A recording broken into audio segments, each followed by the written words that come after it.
Hello, Internet, and welcome to another sort of impromptu video just to put something on the channel while I'm kind of on hiatus here. Still very depressed, just to give a very brief update. Still not doing so well, still talking about a lot of options with my therapy and stuff. Things aren't going super well. We recently changed my medicine, and I, should still be getting into DBT at some point in the future. And yeah, last time I went to my psych, he said something like, "Woo, like your depression is hard to treat." And I'm like, "Yeah, bro. Like, you're telling me. You don't have to tell me that." But anyway, let's make a quick video about kind of what I've been working on. I actually just had a PR merge to the game, so we can talk about that. So I recently, someone had asked for blankets.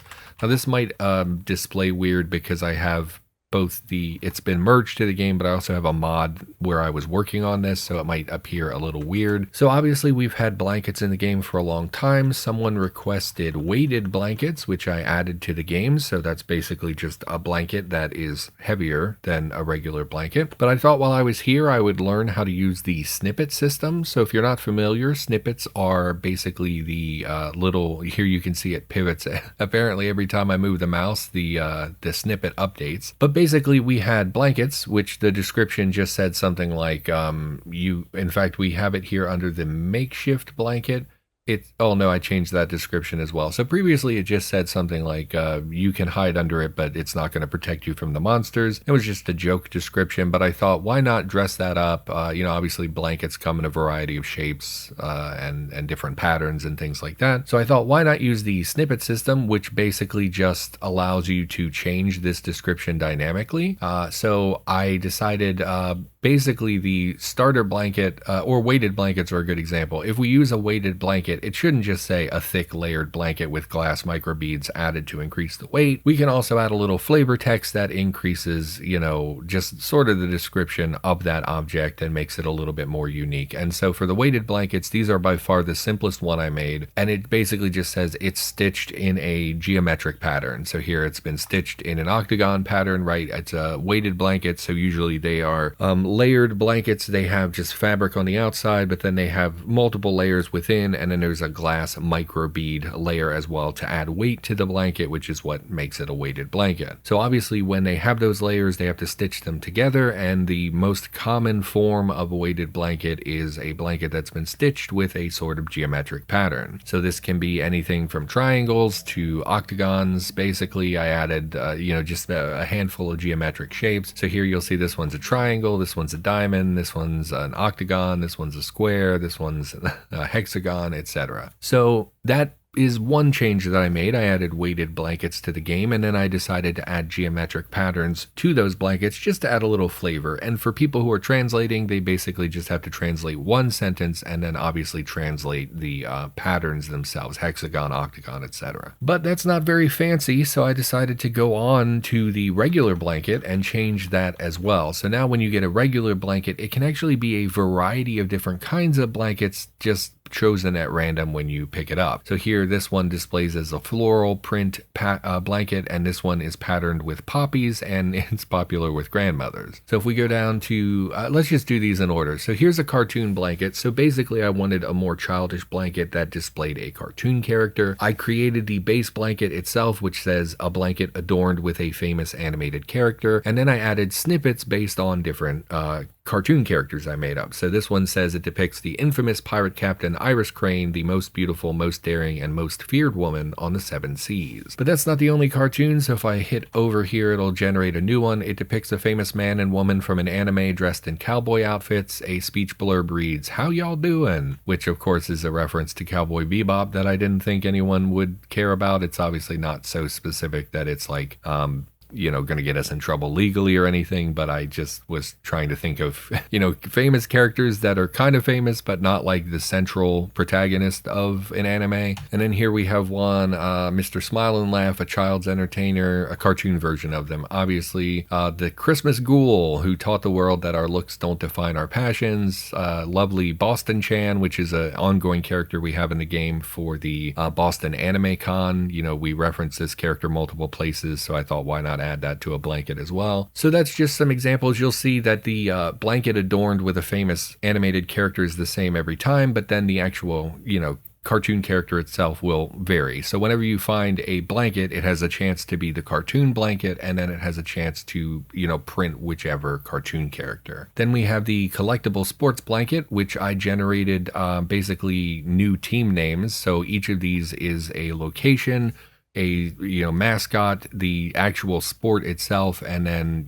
kind of how it correlates. So here we have the name and mascot of the Salisbury Brahmin football team, and then we have basically at the end here I appended a tag that says like, hey, only 100,000 of these were made, and then it assigns a random number as well to show you which one you got. So this is meant to be a collectible sports blanket. It's kind of a joke item. Obviously 100,000 is a lot of blankets, and then you're going to get a number that's randomized between 0 and 100,000 basically, or 0 and 99,999, whatever. And we also have the regular sports blanket, which is the same thing. It's just not with the collector's edition like information. So it just says, it features the name and mascot of the Maxfield Moles rugby team, or the Woodford Corgis basketball team, or etc. So again, these are all randomized. Whenever you find a blanket, it has a chance to be the sports blanket, which they're weighted so that like geometric and floral patterns are the most common, because they seem to be the most common in real life. That's like every blanket in my house basically is a floral print or just a geometric pattern. So then we have what else did we add here? We have the floral blanket. Like I said, this one just prints a random flower name. It's not very interesting, just a random. I googled like what are the 10 most common flowers that appear in floral prints, and then added them to the list there. We have a fluffy blanket, which is actually not randomly generated. This is just a single tag. It says it's described as the fluffiest blanket in the world, but it's only moderately fluffy. We have the geometric blankets, which we discussed previously. Sports blanket we discussed previously. I guess that's all of them. So this was a recent PR. It got merged today, I believe. The Officer Dirtbag added that. It's always nice to see you, Officer. We kind of miss you around the Discords. And so this was merged today, so I thought I would talk about that. But what I'm actually working on now is the same thing, but for home photos. So we actually have an item in the game called Picture, which actually, let me pull up the notepad. So we actually have items in the game. They're called pictures, and they pull from these snippets here called home pictures. And it's just a list of like 35, I think. Let me have a look here. Yeah, 35 possible snippets. So whenever you find a picture in the game, it's going to display one of these descriptions. So here we have one, a framed photo of a beautiful woman gazing sadly out of view. She is looking downward, and her profile is partly obscured by her hair. Picture of a Renaissance fair, a petite woman in ornate medieval clothing. That's not how you spell medieval. You have an extra A in there. It's medieval, correct? Isn't that right? Whatever. Maybe I'll probably forget that later, but whatever. Anyway, holding a giant turkey leg and dramatically biting into it with exaggerated force. So even though there are 35 of these, the reality is that they're very static. So every single description is identical. So if you get this photo of several people at a painting class, it will always print the exact same snippet. It'll just be this sentence. And the fact that there are 35 of them, that's good.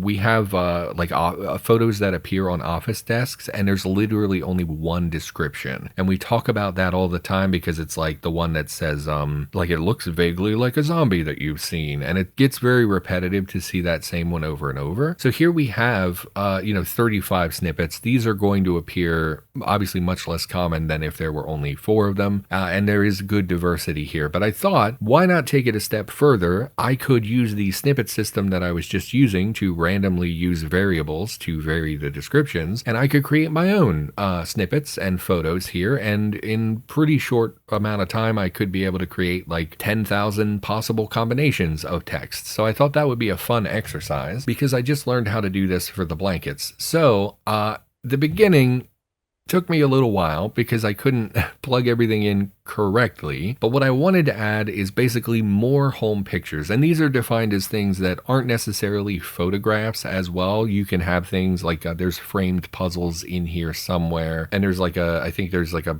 card or something that's been framed. Basically, it's something that you would frame around your house that you're proud of. So here's an ink impression of a pair of baby feet. It says, "Congratulations, Grandpa," written in cursive. Obviously, that's not an actual photograph. It's an ink impression of baby feet that you framed because you love your grandchild, apparently. Not apparently, but apparently it's a grandfather who loves their grandchild, presumably, right?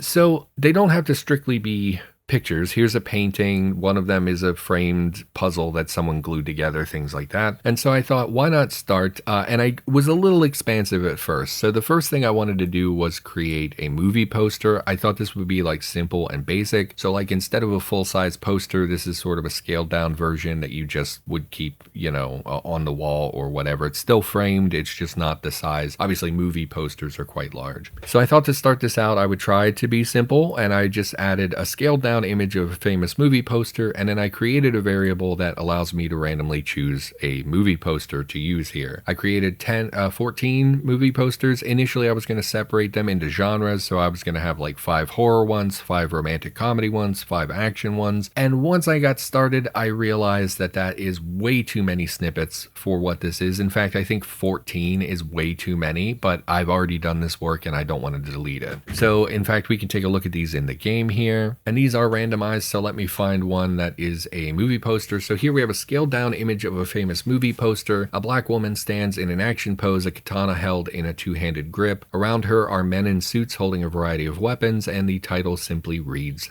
Grace. So this is completely made up.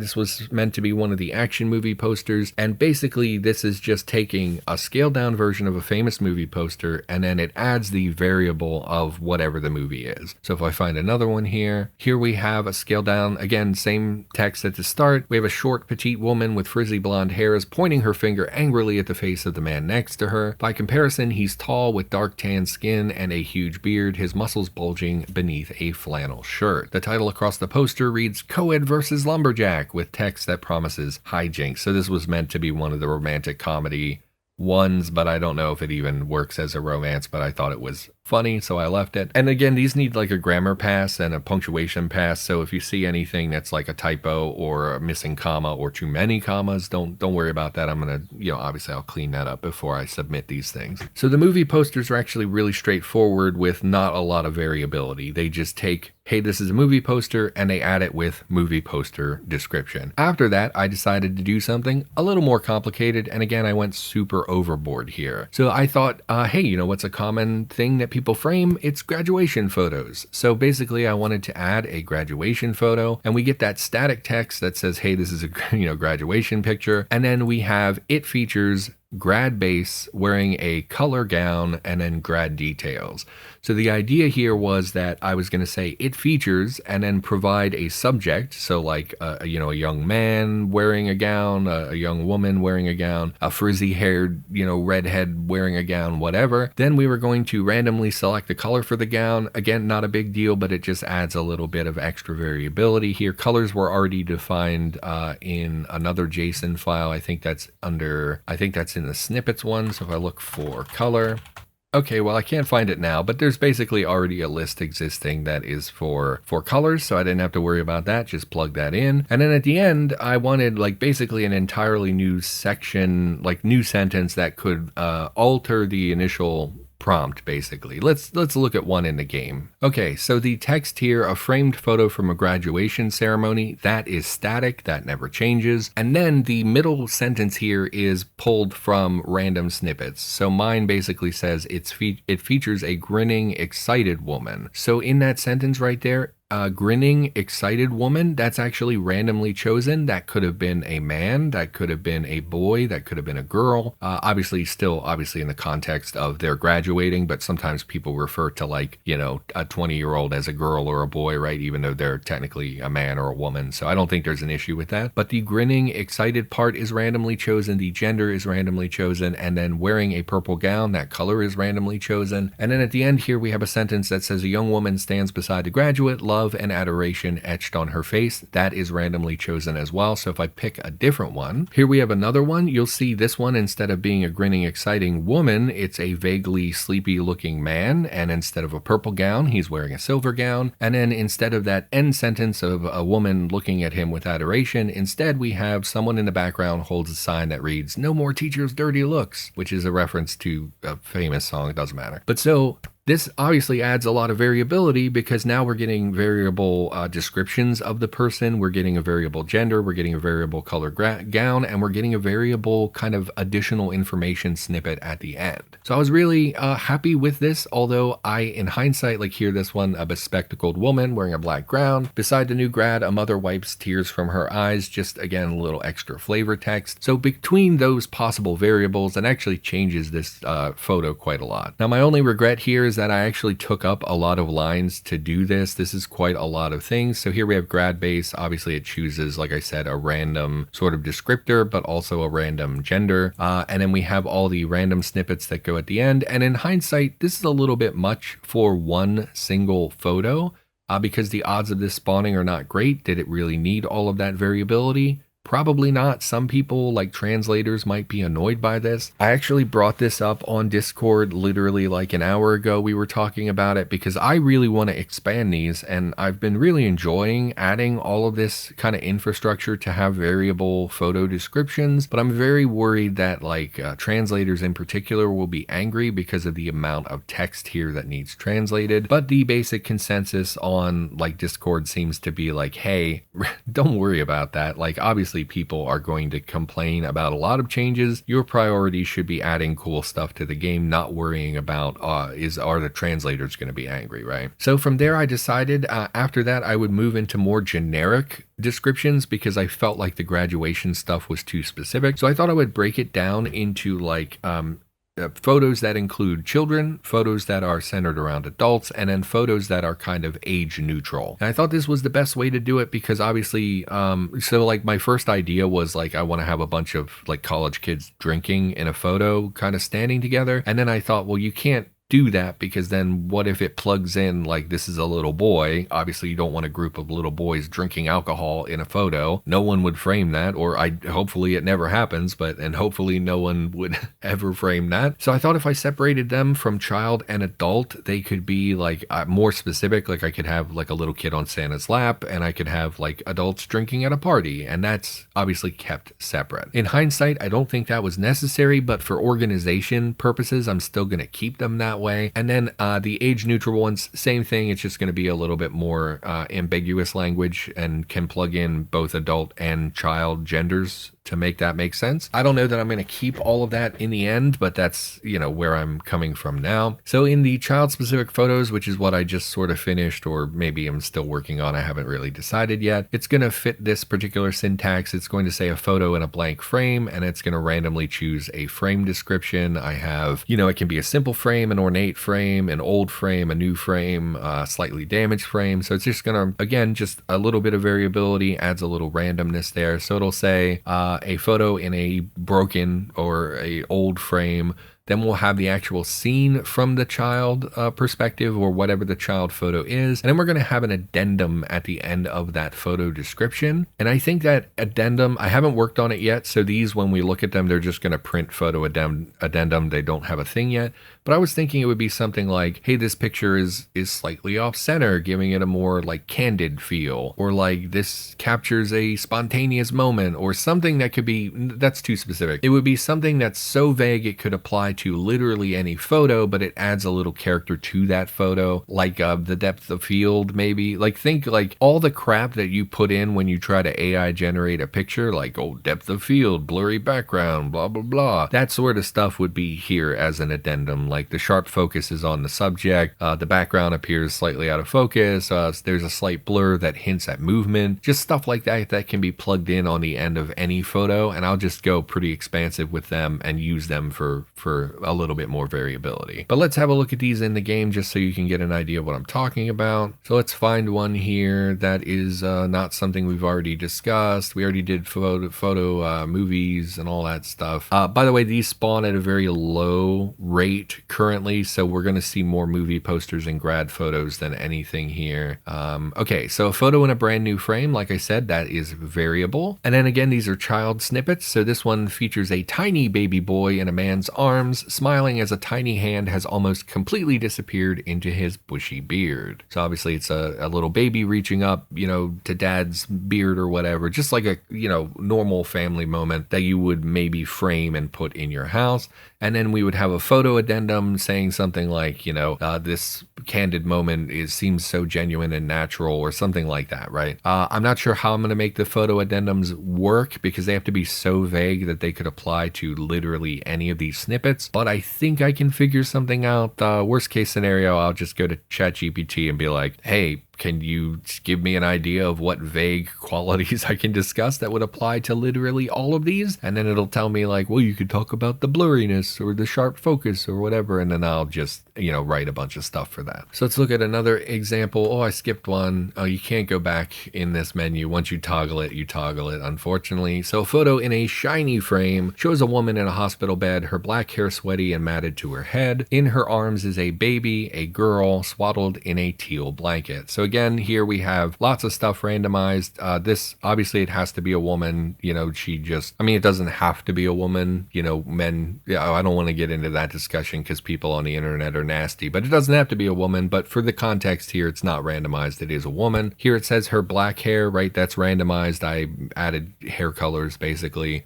In her arms is a baby. A girl is randomized. You know, could be a boy or a girl. And then the blanket color itself is randomized. And even though these are like really simple things to randomize, like the color of the blanket, that doesn't matter too much. It again just takes it from being the exact same description every single time to having literally thousands of combinations. In this case, actually, it's not thousands of combinations. There's like 14, or there's like 9, I think, frame descriptions. And then there's a boy or a girl. So that's 2. So that's 18 possible combinations. And then there's like 9 colors for the blanket. So I've already forgotten what number I said, so it's like, I don't remember what I said, so like 18 times 9 essentially, so like 162 possible combinations for this one photo, and that's before we add the photo addendum snippet. Anyway, I'm realizing now as I'm talking that I don't know if everyone will have followed me through all of these descriptions. Let's have a look at some of the child snippets I wrote, so we can just have a look at these to give you an idea of what they're going to say, and then we'll call this, because I think this is probably very boring. I don't know if people are going to enjoy this episode or not, although I feel pretty good, honestly, right now. My depression doesn't feel so bad. I feel like I'm energized.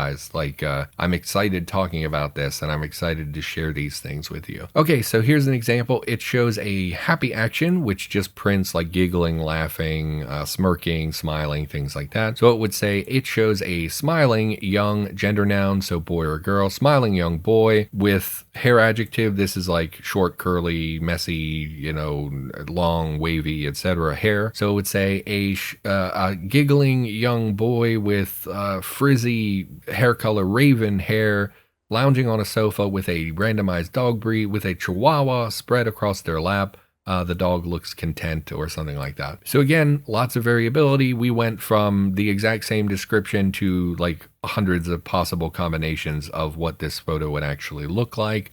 It features a tiny girl climbing onto a school bus. The edge of the photo says first day of school 200 with a randomized number. So it would say like it's a tiny, you know, girl climbing on a school bus. It says first day of school 2005, basically. We have one. It shows a smiling young red-haired boy sitting on the lap of a Santa impersonator. The scene is surrounded with enormous presents and features a bored, blurry employee wearing elf ears. It shows 2 boys in matching purple pajamas, smiling at the camera, whatever, right? Giggling at the camera, whatever the randomized text would be. And so even, again, just they're pretty simple and they're pretty basic, and I just enjoy doing this, adding all of these things, all the variables. I really like the kind of putting everything together and watching it print what I want it to print. And it requires a lot of trial and error just to make sure you don't mess anything up because of the syntax and stuff. Like, you don't want to have like one that says like, a blank haired child and then have like a weird description that doesn't fit that particular context, that sort of thing. But once you pin down kind of how to print everything correctly, I really enjoy doing this. Obviously, I enjoy writing. We've talked about this. And just sort of brainstorming random picture ideas and honestly just thinking about the stuff around my house. So like one of the things I would like to do probably in a separate PR, because this is already like 200 plus lines of stuff to add, which I don't know what the limit on that is, but I know people like to keep shorter descriptions. So we go from 149 to 349 basically, so about 200 lines. So I don't want to go too overboard, so we'll probably submit this in pieces. But one of the other snippets I want to add is like tiny paintings. I know my grandmother and my mother have a lot of these where they're often just the size of like a photo frame, but they contain a painting and you just hang them in the kitchen or whatever. So I thought I would just look around my house at all, the various, they're not good paintings, by the way. They're like the cheap crap you buy for $5 at a yard sale or whatever. But I thought I would just go around the house, look at them, and then plug them in. So like on the wall here is I think it's like mounted to the wall and I can't take it down. It's just a painting of gooses. It's it's 4 goose standing in front of a quilt that's hanging on an old-fashioned clothesline. So why not plug that in and just write like this is a painting of an old-fashioned clothesline and a clothesline with shorts with shirts hanging on it, whatever, have that be a variable, and then have it be like it features a random number of goose or ducks or whatever, plug in birds, and then just that's the painting, right? And I love kind of the idea of doing that. I really like doing this. I don't know. People were encouraging in the Discord. I'm worried about how people will react to so many snippets, because ultimately a house photo does not matter in the context of the game. But to me, this is the kind of stuff I love. Like the extra flavor text is stuff I really like. I really, we see it all the time when I do Let's Plays and stuff. I like to read all the snippets. I like to read the newspapers. I like to read not the survivor notes because they're so poorly written, but like the photo descriptions and notes that we find, the child notes that Carol added, that kind of stuff. And I really enjoy that sort of text, so I thought, why not just expand that a little bit, learn something new. I didn't know how to do the snippet system before I did the blankets that I discussed at the beginning of the episode, and it just seemed like a fun thing to try, and I'm really enjoying it. And this is what I've been doing in my downtime. With my depression being so bad, I basically just am struggling to go to work every day, and when I'm home I'm like binge watching like Breaking Bad or I've been watching Death Note, but my god, that grates on my nerves. It's not as good as it was when I was like 15. I thought that anime was amazing when I was a kid, and now I'm older and I'm like, it's kind of dumb. There's some dumb stuff in this. But anyway, so that's basically been my life. I just sort of sit and veg and watch TV and cry sometimes and struggle, and I'm trying to figure out, I want to do a table restoration. I have a old table on my balcony that I would like to get basically just strip the paint, sand it, repaint it, and I thought that would be like a nice project to work with my hands, be outside for a minute, try to get more sun, try to have a project where I can focus, and hopefully that will elevate my mood a little bit. And so I've just been trying to keep busy. I hate the idea of doing YouTube right now. I don't know why. I don't know if it's lost its charm, and this is like the beginning of a slow slide to me not doing it anymore. But I'm so invested in like the game and the project, I can't imagine I would just walk away. And we're still waiting on test results for various things and blood work, and I have to get a colonoscopy here at some point because we still don't know what's going on with my digestive tract. So I have a lot going on and coming up in the near future anyway, and it's just been difficult to do. Like, it's very easy for me to sit, watch Breaking Bad, and write some of these dumb sentences, but it's a completely different situation to like research, test, edit, write a script, edit the video, edit the audio, make sure the video is in good condition, put it out there on YouTube. That is a lot more work, and it's a lot more daunting, and it's a lot of pressure to return to doing those like changelog videos, I feel so much pressure around those videos because they are the one thing that people come to my channel for. I always hoped when I started YouTube, people would keep coming because of me. Like people would, because think of your favorite creator, right? They're your favorite creator, probably not because of what they make, but because you really like them as a creator. And so my hope when I started doing YouTube, I'm a very like genuine, open, honest person, as illustrated by how much I talk very openly about my mental health. And I really hoped that that would appeal to people. But more and more, like people are very nice. They are supportive. I get a lot of supportive comments from the people who watch me, but I also get a lot of comments that are like,